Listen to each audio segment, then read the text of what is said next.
have you here. Thank you very, very much for making this humongous long trip from Dhaka to be here with us. Thank you very much. I give you the microphone. Thank you, Luis, for your introduction. I think it's a great honor for me to be here before you to share the perspective of the least developed countries in the climate change negotiation, which is now undergoing quite rigorously. As you all know, that climate change is impacting. Saben, el cambio climático está afectando a todos los países, ricos, pobres, pero sobre todo a los más vulnerables, a los menos desarrollados. Y en la convención marco los llamamos LDCs, Least Developed Countries, o países menos desarrollados, que se encuentran en diferentes continentes, en diferentes partes del mundo. Vengo de un uso horario diferente en Bangladesh. Ahorita es medianoche, pero aquí es mediodía. Entonces, no solo hay que notar la diferencia de horario, sino el diferente impacto que sufren diferentes países. El cambio climático es real y es inminente, todos lo sabemos muy bien. Estoy particularmente feliz de ver que están tomando muchos planes de investigación anti-cambio climático. Yo personalmente creo que se requiere mucha investigación, estudios críticos, para que los países puedan abordar estos cambios. No podemos pararlo, pero mínimo podemos tratar de manejarlo como sea posible. Todos los cambios climáticos no están siendo comprendidos dentro de la Convención Marco de las Naciones Unidas, ya que en el 92 tomó muchos años negociar en las Naciones Unidas, en su sede en Nueva York, del 92 en adelante. La convención cada año reúne a las partes que firmaron esta convención en el 92 y en el 95 nos reunimos en Bahrein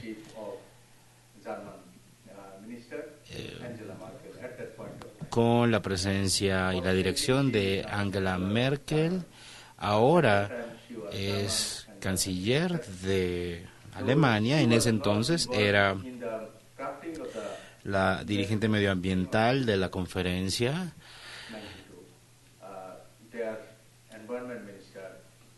También nos dirigió otro ministro, Udan, de la Organización de las Naciones Unidas, junto con Angela Merkel, quien era canciller medioambiental de Alemania.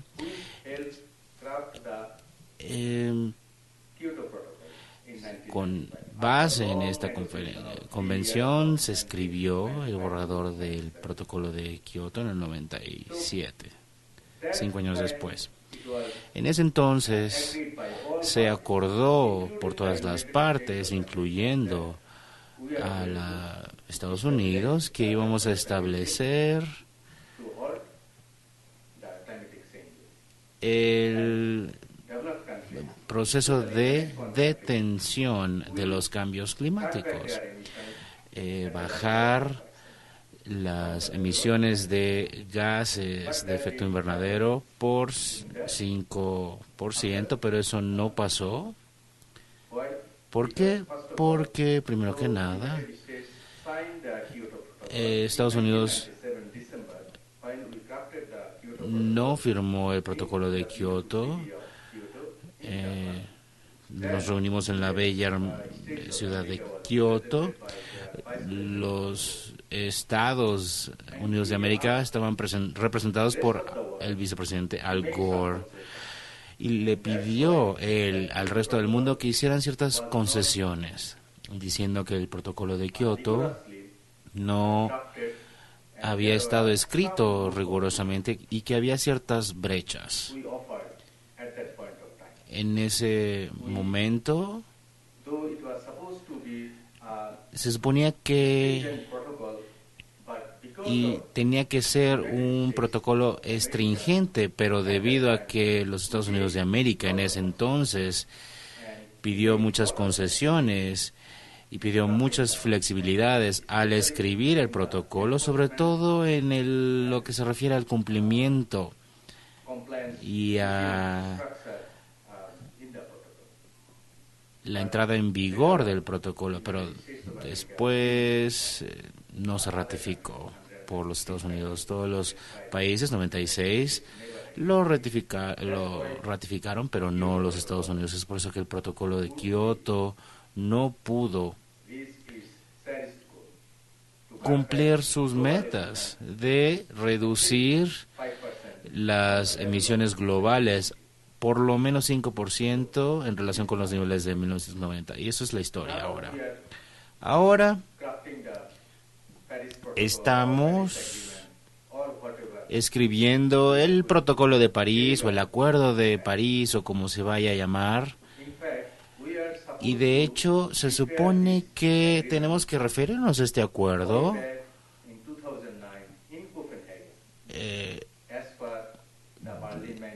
y haberlo escrito en Copenhague en 2005, pero no pudimos hacerlo en 2009 en Copenhague. Entonces muchos jefes de Estado y jefes de gobierno se tomaron de las manos en Copenhague en 2009, incluyendo al presidente de Estados Unidos de América, Barack Obama, y mi propio primer ministro, Sheikh Hasina. ¿Por qué? Porque ciertas diferencias, algunos errores de procedimiento, algunas diferencias de procedimiento. Estas diferencias no son serios, pero no pudimos cerrar un trato en Copenhague. Y se nos pidió hacerlo en Cancún, pero incluso en Cancún no pudimos hacerlo, ni lograrlo, no pudimos entregar este acuerdo.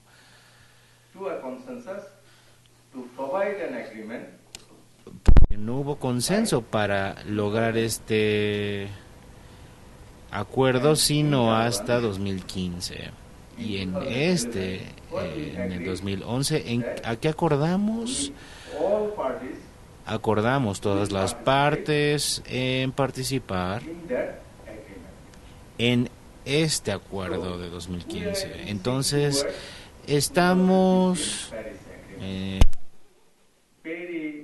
comenzar este acuerdo de 2015 en París, pero a paso de caracol, no tan rápido como quisiéramos, para establecer este protocolo, como se vaya a llamar. Se supone que lo teníamos que entregar en Copenhague en 2009. Estamos entonces retrasando el proceso y lo hemos estado haciendo por 6 años a través de países como Bangladesh, las Maldivas, Mozambique. Mientras tanto, estos países están sufriendo. Incluso su continente, ustedes forman su parte del mundo, su ubicación también enfrenta huracanes, tifones y demás. Entonces, las negociaciones de cambio climático han comenzado con un debate político-económico de todo el planeta. La ciencia se ha apoderado o ha sido apoderada, ha sido controlada por otros asuntos, por asuntos políticos, económicos, y también se ha reducido a negociaciones comerciales o intercambios, trueques. Ya no es más un debate científico basado en el conocimiento. Se ha convertido más bien en un debate político-económico. Y hay también brechas y lagunas en el cumplimiento y en las negociaciones mismas. Estas negociaciones nos han dado una amplia oportunidad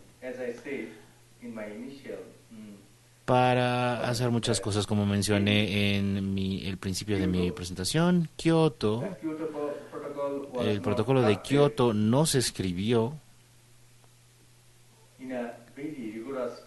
en una forma rigurosa, en una manera fácil o como un instrumento legal vinculante internacional.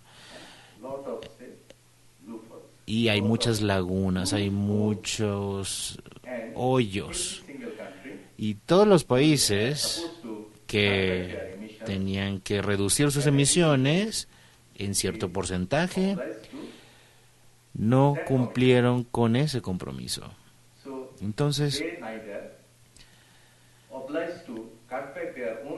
ellos estaban obligados a reducir sus propias emisiones, pero también ignoraron su compromiso de ofrecer gran apoyo tecnológico a los países en desarrollo que están sufriendo, que están enfrentando el problema por no tener la culpa, sino por tener un lugar más bajo en la industrialización y en el desarrollo. Entonces estas dinámicas, este dilema, esta paradoja, también nos dio nuevos problemas emergentes. Nosotros teníamos que apoyar la adaptación de estos países en desarrollo, sobre todo los menos desarrollados, y las pequeñas islas y países en desarrollo. Pero eso tampoco se honró. Y si ven los mecanismos financieros de adaptación o incluso de mitigación o de transferencia de tecnología o de construcción de capacidad en los países en desarrollo, esto tampoco tomó lugar en la velocidad en la que se suponía que se tenía que entregar. El total del apoyo para la implementación de planes de mitigación y adaptación en países menos desarrollados tomaría un par de $1,000 millones. Pero eso tampoco se ofreció. Solo unos cientos millones de dólares para financiar los programas de acción y adaptación de los países, los NAPAs llamados. Y por eso la mayoría de los NAPAs no están implementados. Las acciones de adaptación siguen pendientes. Esto es un solo ejemplo. Incluso no se dio apoyo a los países en desarrollo.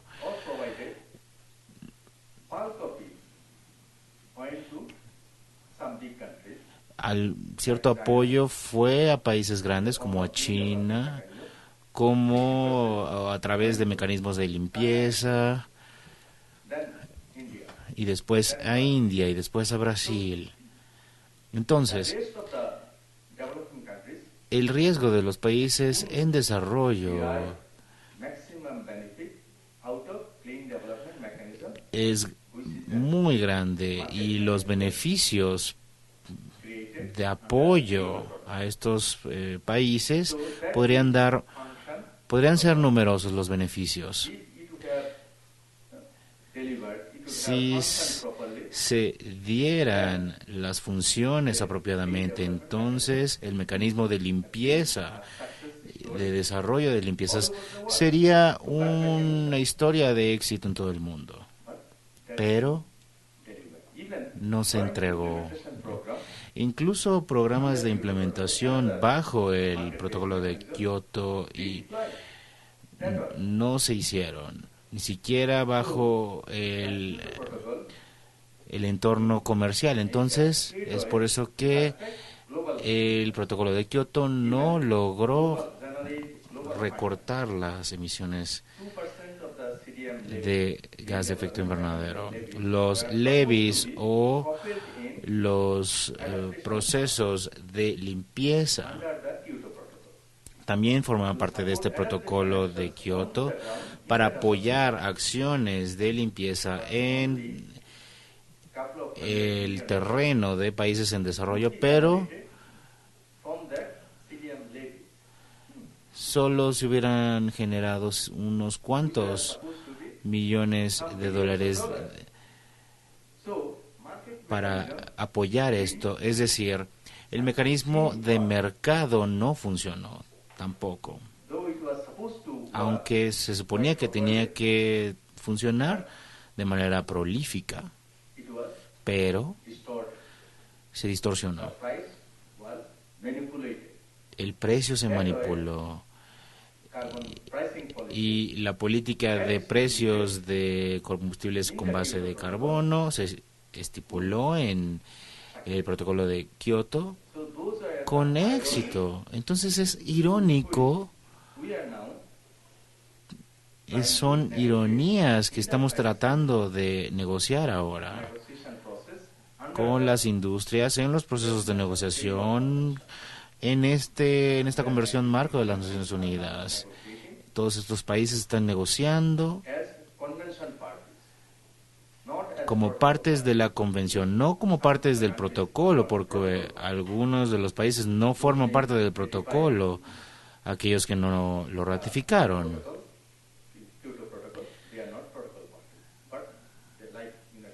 No obstante, como Estados Unidos de América, que es una de las partes de la convención, no es una parte del protocolo porque no lo ratificó, y es, no obstante, una de las partes que ayudó a redactar el protocolo.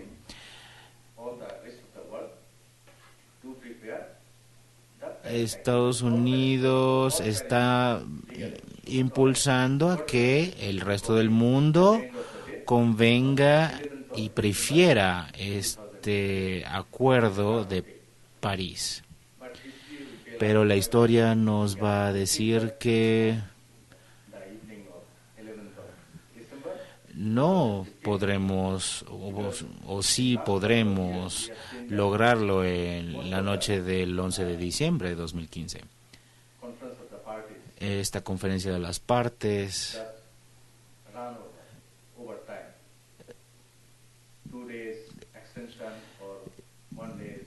puede extenderse 2 días o día y medio para establecer negociaciones maratónicas, y muy probablemente pasará. Creo que nos enfocaremos en la gestión del tiempo para negociar, ya que básicamente solo tenemos una semana de negociaciones en Bonn antes de la conferencia de las partes final de diciembre en París. Ese es el periodo de tiempo que tenemos. La siguiente semana nos vamos a reunir en Bonn para tener las últimas reuniones preliminares antes de la conferencia de las partes en París. Y tenemos un borrador, un texto de negociación, pero tenemos que recortarlo a un tamaño maleable, digamos la próxima semana, a más tardar, para que las partes negocien el texto final en París. Pero hay un par de problemas que todavía tenemos que aterrizar grupalmente. ¿Estamos estrictamente buscando un protocolo o no? Aún tenemos que decidir si va a ser un protocolo estricto o si va a ser un acuerdo. Todavía tenemos que decidir esto. Ese es uno de los asuntos y problemas importantes. No obstante, tenemos que negociar a pesar de ello. Y de hecho, muchos jefes de Estado están comprometidos en este proceso, pero no sé cuál va a ser el resultado al final. Además, ¿cuál va a ser el nivel de ambición? ¿Querremos un aumento de 5 grados o 2 grados? Incluso si acordamos tener un aumento de 1.5 o 2 grados,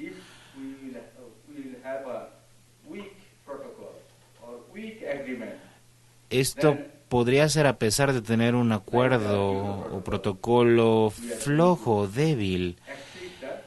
Y, así como pasó con el protocolo de Kioto, vamos a exceder los límites. Y vamos a terminar con 3 o 5 grados de aumento de temperatura. Entonces, ¿cómo podemos costear eso? ¿Cuáles serían los efectos adversos, conjunto de efectos para los países más vulnerables, para los países en desarrollo, incluso para los países desarrollados? ¿Cómo podemos costearlo? ¿Cuál sería el costo? El costo económico.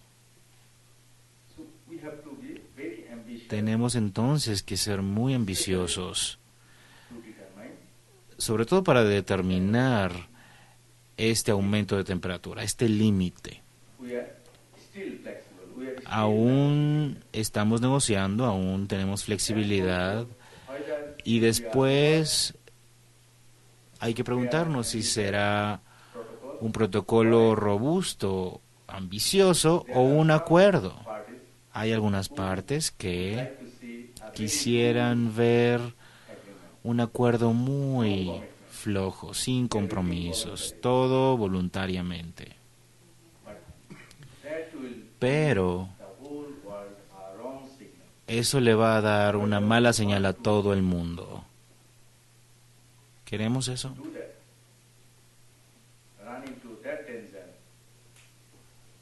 Adentrarnos a eso. ¿Podemos tomar ese lujo de acuñar un acuerdo o protocolo flexible? ¿O debemos de establecer un protocolo robusto y ambicioso?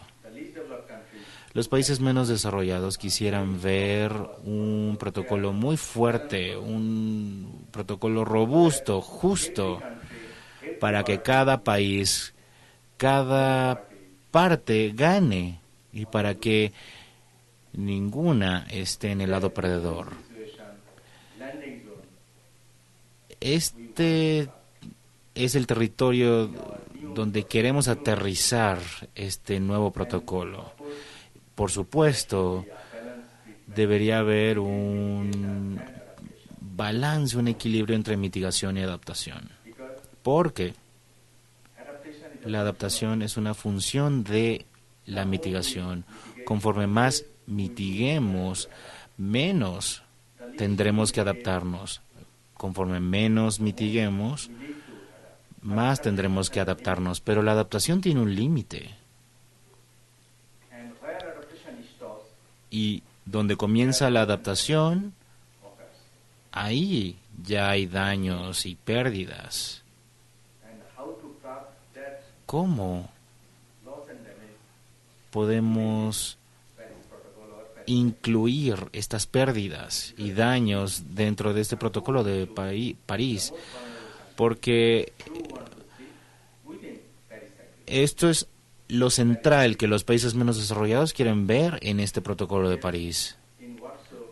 Sí, en Varsovia acordamos tener el mecanismo internacional de Varsovia para pérdidas y daños en este contexto de cambio climático. Pero eso es solo un mecanismo muy flojo.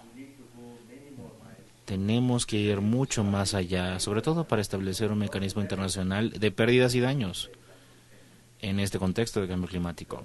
Porque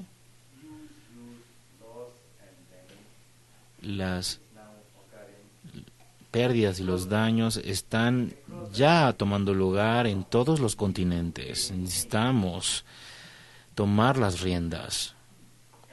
Necesitamos abortar esas cláusulas económicas y no económicas. Con eso podremos tomar los estribos. Y ese es el reto monumental.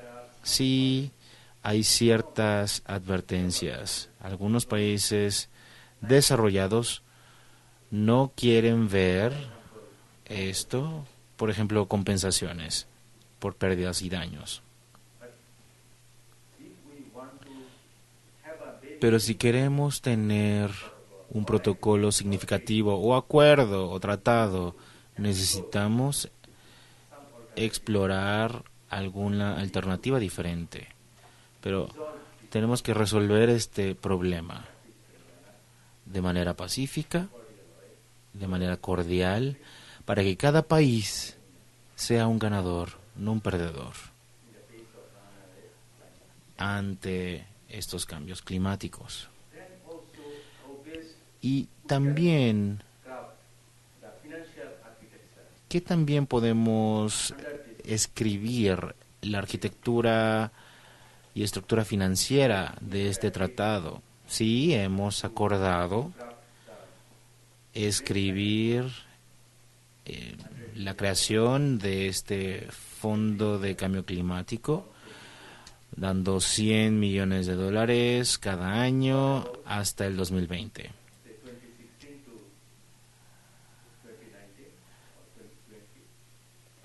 Del 2016 al 2020,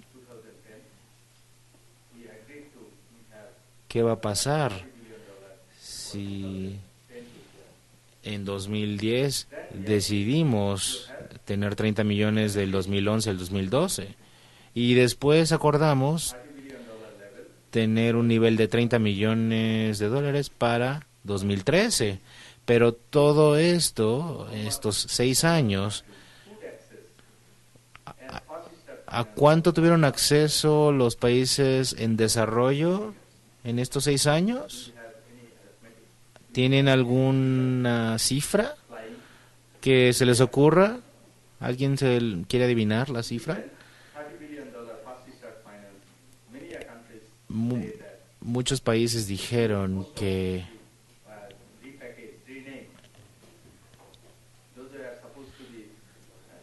los que se suponía que tenían que donar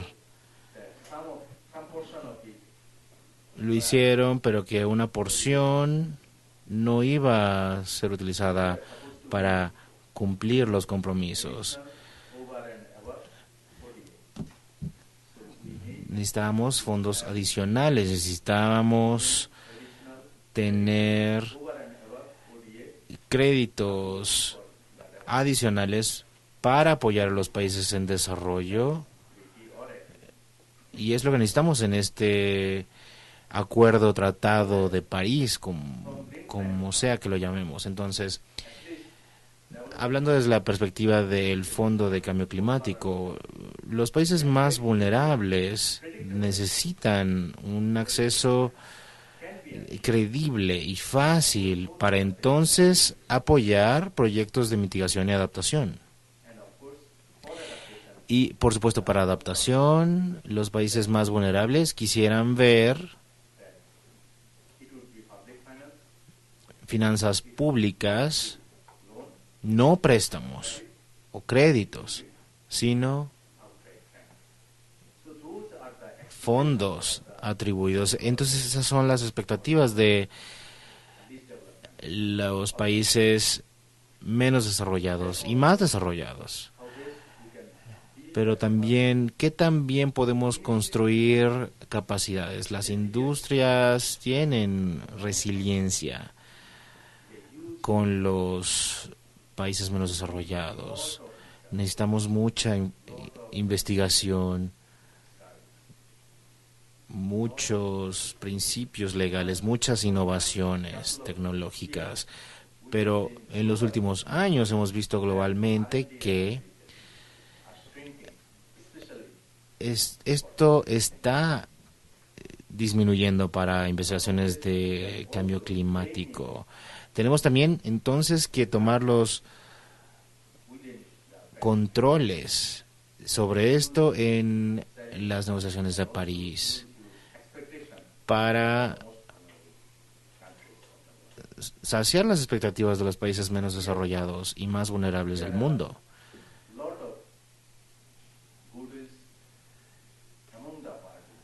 Hay muchas partes interesados en países desarrollados y no desarrollados que tienen que acordar un trato en diciembre en París. Pero también hay muchas señales que no son prudentes, que no se dirigen a la dirección correcta, sobre todo para llevarnos a un trato robusto en París. El tiempo es muy corto, pero necesitamos cumplir con este trato robusto y ambicioso. Pero si no cumplimos con esto, será a costo de la humanidad, de la raza humana, y a costo de los países más vulnerables. Yo personalmente siento que nos va a costar todas las personas de este planeta. Entonces, conforme mejor podamos percibir esto y conforme más podamos adentrarnos a la tarea,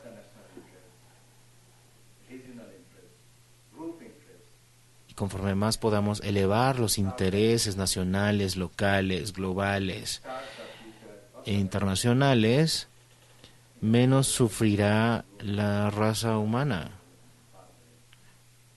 Y estaremos en un camino sustentable de desarrollo.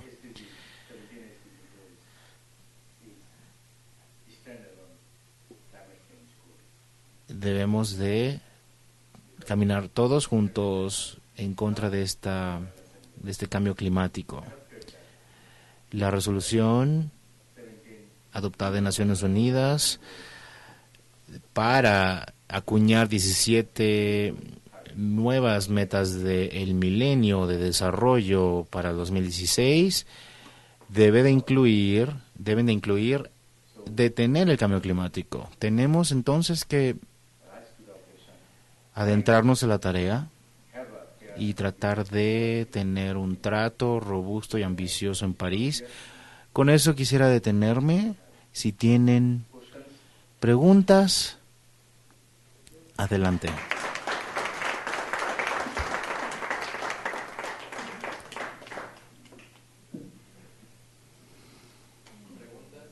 Are there any questions, comments for Quam Rule? This is your last chance to question this man who is in the trenches.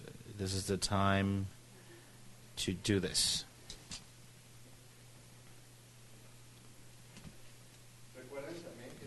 Remember also that if you can't ask a question in English, you can ask it in Spanish. What would your country Profesor Chowdhury, ¿qué va a pedir su país específicamente? ¿Qué es lo que quisiera su país que se lograra en estas negociaciones? Mencionó usted su presentación en términos generales de los países menos desarrollados, pero ¿qué quisiera ver su país en particular como resultado de estas negociaciones? ¿Y qué opina de México? Gracias por su pregunta. Bueno, de hecho, en México, en Cancún, pudimos rescatar el planeta, sobre todo volviendo a los rieles de la negociación después del fiasco de Copenhague. Entonces Cancún mínimo nos dio algo, el marco de adaptación de Cancún, que se escribió en su bella ciudad de por allá en 2010. Y yo estuve muy involucrado en escribir este marco de adaptación de Cancún, que también está incorporado o que nos dio un escalón para este mecanismo internacional de daños y pérdidas. Entonces, Cancún nos dio esta oportunidad de tener este marco de adaptación y después también redactamos la estructura financiera del fondo. Entonces México mínimo dio eso. Ustedes, siendo el país que presidió esas reuniones para la Convención Marco de las Naciones Unidas sobre el Cambio Climático y la conferencia de sus partes, mi propio país, Bangladesh, lo que quisiera ver es un tratado robusto y ambicioso en París, que tenga finanzas educadas y predecibles y que tenga objetivos de mitigación, buenos métodos de reducción y metas de adaptación globales. También quisiéramos ver un mecanismo internacional de pérdidas y daños integral, porque estos son los problemas de países pobres como Bangladesh, países como las Islas Solomon o las Islas Marshall o Mozambique, Benín, Uganda, Tuvalu. Estos son los países, Papúa Nueva Guinea o países del Pacífico, países isla. Lo que queremos ver es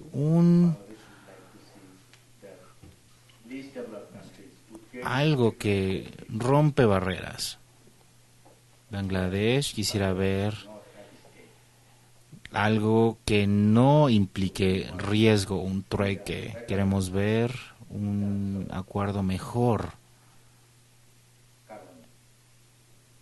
en términos de el carbono. Queremos ver un factor de crecimiento menor de emisiones. Esa es la preocupación de Bangladesh y de los países menos desarrollados. ¿Podría explicar cuál es este mecanismo de pérdidas y daños para beneficiar a nuestros estudiantes que tal vez no saben qué significa pérdidas y daños? Todos los países necesitan o requieren adaptarse a cambios climáticos. Pero, como ya lo mencioné, la adaptación tiene un límite. Y cuando se detiene la adaptación, no podemos adaptarnos. Entonces incurrimos en pérdidas económicas y no económicas. Y incurrimos en daños. Entonces, estas pérdidas y daños inducidos por el cambio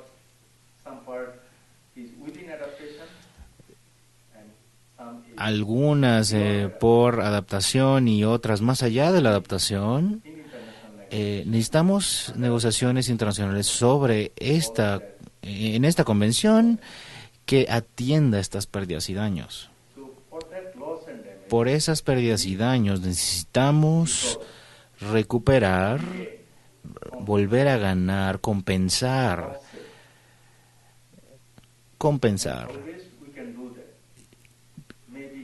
¿Cómo podemos hacer eso? Tal vez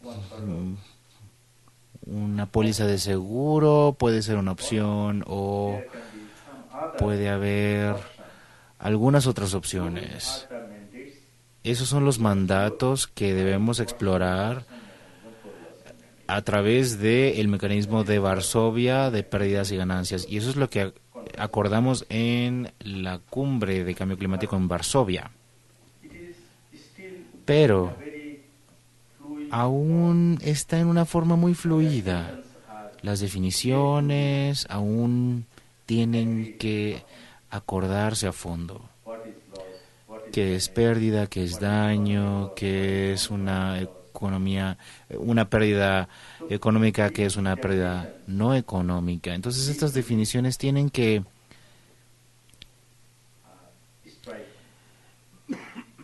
determinarse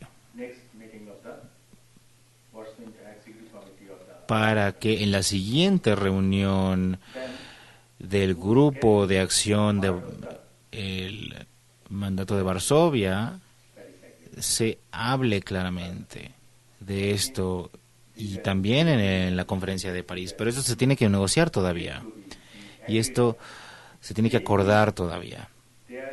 Tal vez puede haber cierta posibilidad de incluir en algún punto del Tratado de París para que se negocie en unos años futuros. Eso es una opción, pero nuestra preocupación es que esté en el Acuerdo de París, para que no se cierre el futuro o el destino. No queremos que se diga, definiremos esto en unos años. Se supone que teníamos que entregar este acuerdo en Copenhague, pero se retrasó y se retrasó y se retrasó, y ahora hemos sido forzados a llegar al 2015. Y tengan esto en cuenta, incluso si acordamos en un acuerdo, este tiene que ser aplicado y tiene que ser cumplido en 2020. Esto significa que vamos a estar retrasando el proceso por tantos años, por 12 años en total, sin tomar acciones significativas, sin tomar acciones inmediatas para recortar las emisiones. Incluso no estamos tomando acciones para enfrentar la aceleración de la necesidad de adaptación. En el frente de mitigación estamos fallando seriamente y llanamente. En el frente de adaptación no nos están importando un bledo. Y eso nos lleva a pérdidas y daños. Eso abre la puerta para pérdidas y daños climáticos. Estas son las métricas del cambio climático. Sin pérdidas y daños, se puede completar toda la matriz y se pueden resolver todas las ecuaciones del cambio climático. Incluso si fuera una ecuación simultánea, tenemos resultados simultáneos a estas ecuaciones. Entonces, para eso, necesitamos resolverlo en París, esta cuestión. No deberíamos perder más tiempo. No podemos costearlo.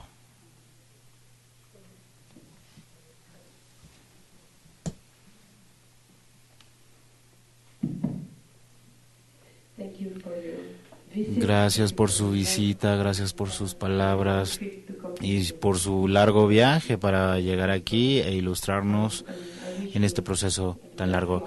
Le deseo la mejor suerte en estas negociaciones el próximo mes. Quisiera regresar a lo de la arquitectura financiera de este proceso. ¿Podemos lograr una arquitectura financiera? ¿Qué tan lejos estamos de crear tal arquitectura, llamándola así? ¿Y cuál es el apalancamiento? ¿Cómo ve usted que esto se vaya a dar? ¿Tiene usted alguna manera de intervenir? Es decir, ¿cómo se acuñaron estas cifras, 20 millones, 30 millones? Esto viene del otro lado de la moneda, es decir, conforme se habla de lo financiero, menos compromiso hay. ¿Cómo se desarrolla esto? Sí, tiene completamente la razón. No hay arquitectura financiera como tal en esta convención marco. No podemos llamarla así, arquitectura financiera. Hay ciertos párrafos sobre esto y estos están escritos como muy de manera borrador. Algunos párrafos solicitan a las partes, por ejemplo, los países desarrollados, de apoyar los requerimientos de adaptación y mitigación de países menos desarrollados, sobre todo aquellos de los países más vulnerables o menos desarrollados. Pero estos son párrafos muy delgados y son casi como promesas voluntarias. No hay un régimen estricto, no hay una arquitectura estricta financiera o una cláusula financiera estricta. Entonces, a lo que aspiramos, sobre todo en el contexto de que cada año se requieren más millones de dólares para detener el cambio climático, incluso para mitigación.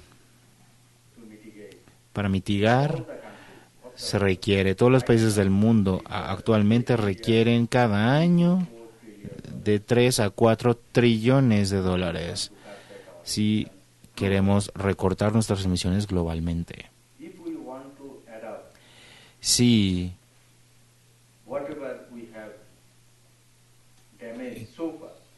queremos recortar las emisiones que hemos dañado hasta entonces, hasta ahora,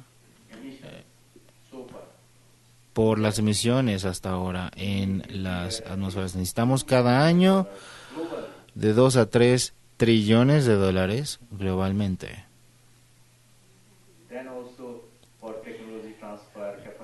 Y también para desarrollo de capacidades y transferencia de tecnología, necesitamos 2 o 3 trillones de dólares. Y el tiempo está volando. Ahora, una Parte de estos esfuerzos se pueden hacer actualmente. Alguna parte de esto puede ser dada por las partes, pero una parte debe de venir del tratado internacional. Y una de las partes tiene que venir de los países desarrollados. Este flujo, cómo asegurar esto en una arquitectura financiera, eso es lo esencial. Necesitamos hacer flujos financieros predecibles, y estos datos se pueden recolectar a través de finanzas públicas o a través de métodos de Robin Hood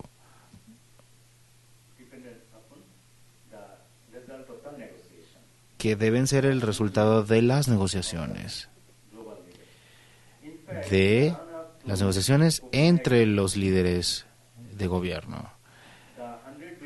En Copenhague, esta cifra de 100 millones surgió cuando estábamos argumentando que necesitábamos trillones de dólares para mitigar, para adaptar, para transferir tecnología y para desarrollar capacidades.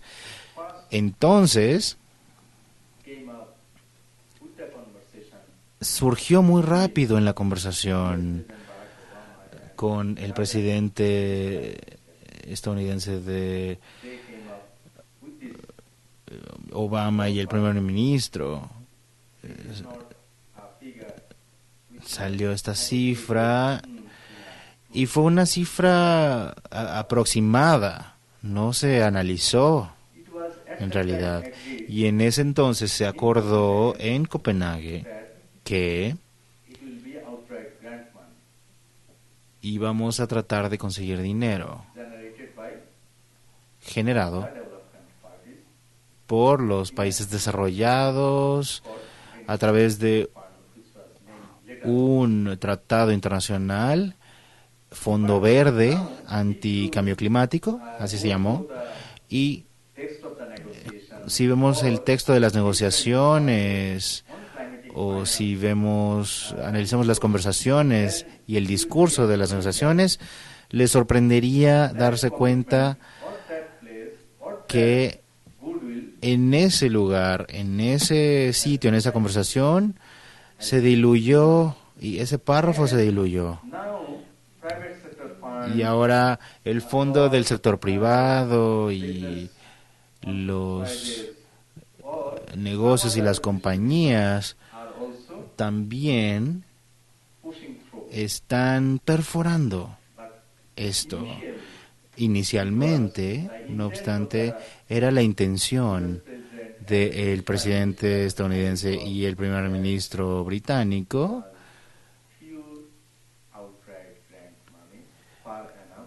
conseguir este dinero para mitigación y adaptación de los países menos desarrollados, porque en ese entonces nos enfrentábamos de manera latente al cambio climático. No nos hubiera dado cierta predecibilidad en términos de cambio climático en los países en desarrollo. Los países en desarrollo hubieran podido recibir ese beneficio. Ciertas acciones de adaptación se hubieran implementado. Esa era la intención en ese entonces. Pero, ¿saben? Las negociaciones engañosas involucran, digamos, cuando se negocia algo, entonces se utilizan trucos, otras opciones. Y esas buenas intenciones y esos buenos deseos se reducen a la situación actual. Una última pregunta. Incluso si las partes logran un acuerdo en París, ¿qué consideraría usted que fuera un éxito en este tratado y cómo consideraría usted que este tratado fuera un fracaso? Número uno, si el tratado es robusto, si el tratado es justo y si cuida a todas las partes, a todos los emisores de carbono, entonces será, bueno, y si también se incluye un mecanismo financiero, entonces yo creo que será exitoso. El 11 de diciembre, al menos ese día en París, el éxito ulterior va a depender de la implementación de la convención misma que establece los niveles de concentración de gas de efecto invernadero y de la implementación efectiva de la convención del tratado mismo. De eso dependerá. Porque es algo escribir y esforzarnos para hacer un tratado, un acuerdo, pero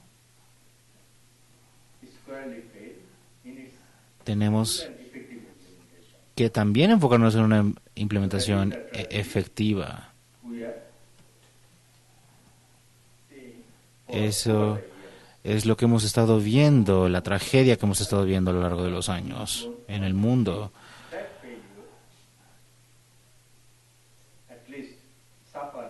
Y no queremos que este nuevo tratado sufra este mismo fracaso en los siguientes años.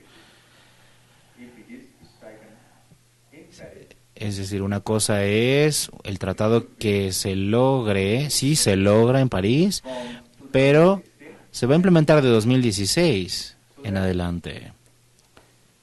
Y a partir de eso podremos decir al final del día, al final de 20 años o 30 años, si fue exitoso o no. Si es exitoso, digamos, como el protocolo de Montreal, entonces podremos decir si es exitoso el tratado que se logre en París este año. Gracias. Gracias. Quisiéramos darle, como muestra de nuestro agradecimiento, un pequeño certificado de participación. Muchísimas gracias por estar con nosotros el día de hoy. Y también unos libros que han sido escritos aquí en el programa.